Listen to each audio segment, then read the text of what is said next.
Welcome everybody to a Forts strategy video given to you by me and T-God. Say hi, T-God. Hello. We're gonna quickly go through a game of vanilla, and then I'm going to watch a replay, and we're going to maybe elaborate on the few of the things I did throughout the game. So, are you ready, T-God? Yep. Are you sure? Okay, let's do this. Anyway, we're gonna be doing a pretty generalized strategy, I think. Uh, Arkham. Whoa. Oh, that's the new where it shows which fort is yours thing. I forgot about that. Okay, so anyway, as I said in my previous video, always focus on your economy first. I prefer not to rush other things because this just sets you up for a better game all around. Like if they surprise you, uh, it's more easy to adapt with if you have extra resources. Okay, forgot about that. Yeah, so I see. I'm not even perfect at this. I forgot to do my own thing. Uh, so right, what I did up there is I split the beam so I could fit more devices, which allows me, yeah, so I can fit two wind turbines instead of one, which helps in the long run. And T-God probably already knows what I'm doing step by step to heart, so you can hear everything I'm saying, right?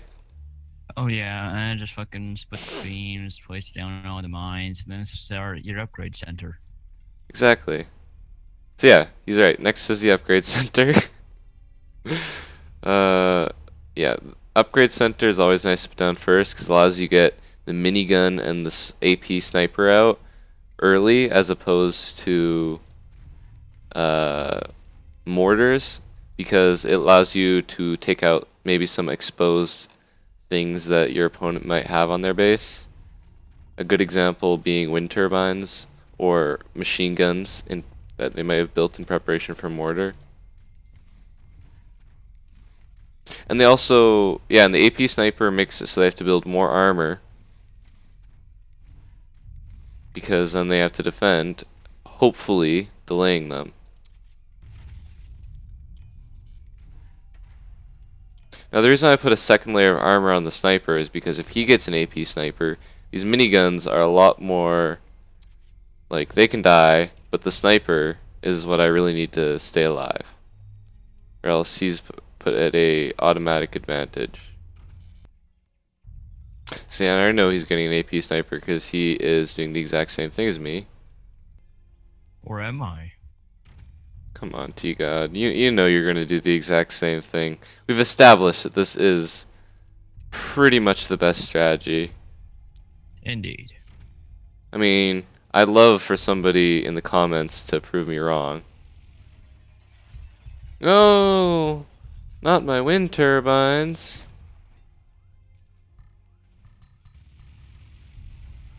Ow! You got double minigun. I mean, triple minigun instead of just the sniper. Which is definitely an interesting choice on your part. Can't say I support your opinion though. Because now you don't have that AP sniper.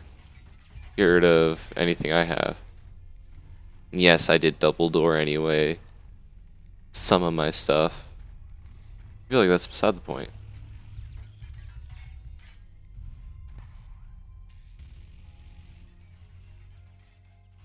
Okay, so this is where the game gets a little more interesting. Probably shouldn't have placed those actually. So yeah, another thing you always want to be focusing on is shooting. Sorry for the cut, guys. We're back now, so. Alright, what was I doing again? Took a little bit longer than I'd hoped. Oh, I remember now.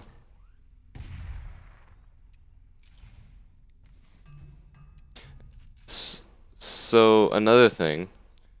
that I went over previously is don't place too much armor, wood, shields, stuff like that. Try to be conservative about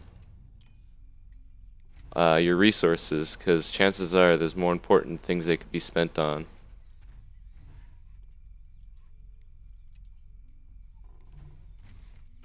So as you can see, I saw his mortars, and I immediately started building mortar defense, albeit dead mortar defense, but mortar defense nonetheless.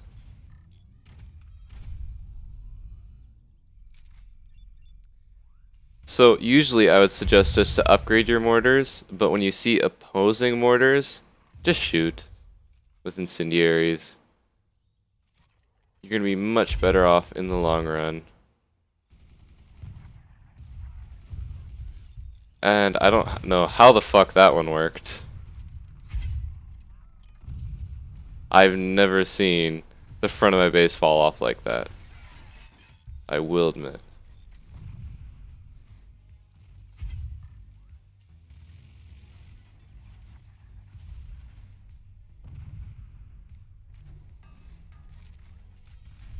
So, yeah, even though I took losses, I feel like I have stabilized again. Now that he has no more mortars, though, I don't need to keep on building the machine gun defense.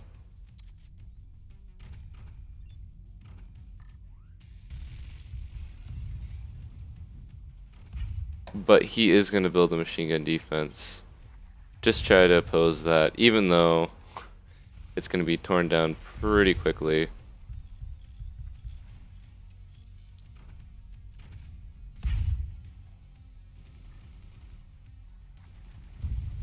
Wow, that was a lucky hit on my part. Ouch, okay. Obviously, this was going to require a different approach.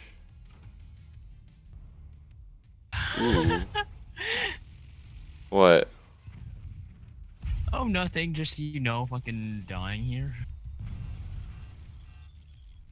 I thought you loved it when that happened.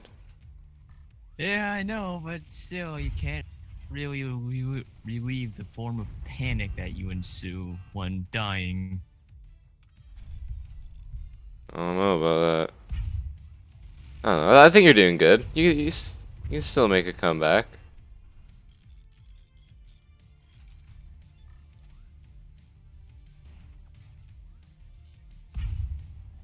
Well, it was nice knowing you, Quicks. Oh shit, you didn't kill me with that last one.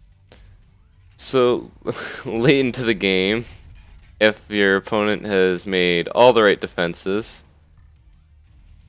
a few things. Always slant your armor downwards if you're going to add more armor in case of a laser. As well as make sure you get these middle braces. And this bottom brace is a high priority target for most people, so arming that up never hurts. But also, the reason I built a metal storage, I can't show it right now, but getting swarm missiles is usually my answer to anything else that they might have. Or if all their machine gun defense is on top, getting a nuke and just hitting the front of their base, that is usually enough to end the game. Oh, Quicks, you promptly kicked my ass again. So that was a fun game. Yeah, so this strategy, I've used it against every other strategy from mass laser to cannon to swarm missile to whatever. Usually the mixture of early pressure with late game mortars wins. Anyway, right here, as you can see, is an example of me placing extra struts so that I can fit more devices, because each strut can only hold one device, such as a wind turbine. So if you split it up into two, it can hold more devices, as you can see right there. This is just me building up my economy. Yeah, so like I said, Upgrade Center is always a favorite choice of mine because it allows you to get that early pressure out and then build into mid-tier upgraded weapons, such as, upgraded mortars. What do you think, T God? Uh, I generally think I misplaced that upgrade center, and it kind of screwed me over for sniper, so I had to go into the gunner. Yeah. I mean, you could have sold your original gunner. Yeah, But yeah, I'm glad I you also didn't get started that making some sniper. early doors because I know you quit. Well, yeah, you already knew what strategy I was doing ahead of time. Oh, another thing I'd Yeah, like to point out is if you late game when the bottom of your base is starting to turn red, that means it's being compressed. And placing struts once your base is already compressed doesn't work that well. Instead, what I do is I build these X bracings really early on in the game so that it all compresses together, relieving what could be stress on my base in the future. That's something that B-Man, one of the devs of the game, showed me, actually. That's pretty cool. And yeah, so like I said, always slant your armor down because as you can see, that armor isn't taking any damage. But if you slant it the other way, then it will take damage, even if it's just light. I mean, it may cause problems for bouncing bullets in the future, but you know, better than having to spend money on repairing early on.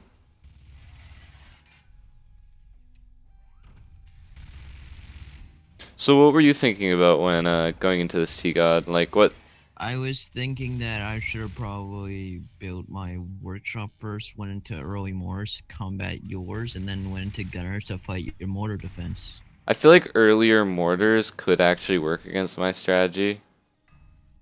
That is definitely one way to do it. Another strategy I've had problems with in the past is rush swarm missiles because if they are good on a sniper and my defenses don't last very long, then swarm missiles can be somewhat problematic. But most of the time, just placing a few machine guns like you see here fixes swarm missiles. I mean, T-God did a good job of getting rid of those, in all honesty, but oh well. Yeah, and like I said, just firing those incendiaries right away is much better than just upgrading them right away. Right. Especially if you know they're there. And once you started hitting my very few windmills, it started going down economy, and that's where it started to lose pretty hard. Yeah. Started trying to put up some defenses because I knew I can put them up front because they're gunners. Wind turbines is And definitely a huge target, whether it be for your mortars or your miniguns or whatever. But because once you get rid of all their power, they are extremely limited, especially if they're using a lot of shields.